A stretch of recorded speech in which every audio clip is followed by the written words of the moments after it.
ஆண்டின் பொதுக்காலம் 31வது வாரம் திங்கட்கிழமை.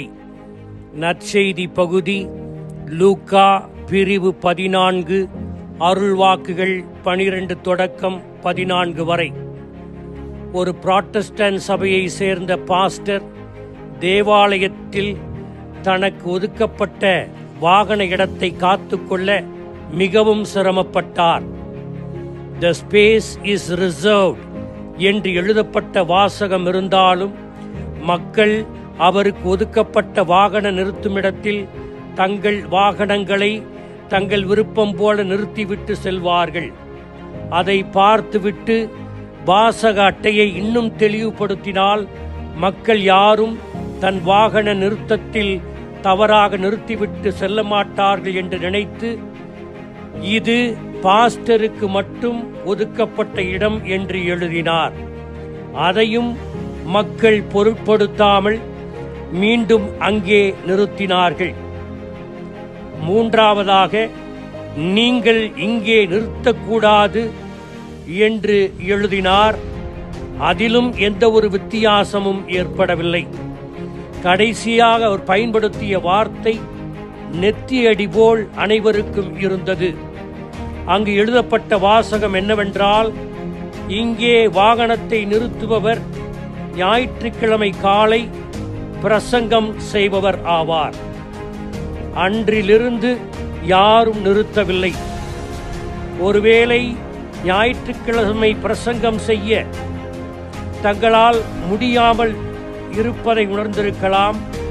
அனுபவம் பயிற்சியும் இல்லாத போது நாம் இதனை சரியாக செய்ய முடியாது என்று உணர்ந்திருப்பதால் அவர்கள் அங்கே நிறுத்தவில்லை. அப்படியானால் நாம் அனைவரும் கிறிஸ்துவுக்காக செய்ய வேண்டிய பணி என்ன? இன்றைய நற்செய்தி நாம் எல்லோராலும் செய்யக்கூடிய பணியை பற்றி பேசுகிறது. அதை விருந்தோம்பல் பணி என்று அழைக்கலாம்.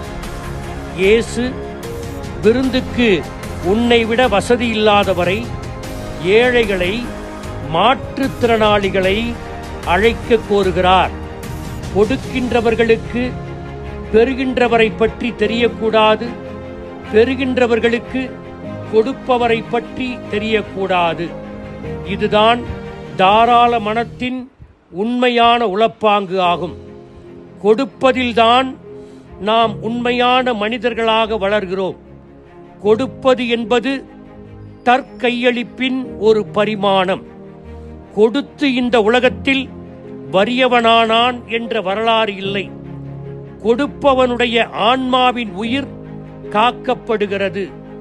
கொடுப்பது கருணையின் இதயத்திலிருந்து புறப்படும் ஒரு ஊற்று. கடவுள் நம்மை அன்பு செய்தார். அவர் தனது உயிரை கொடுத்தார்.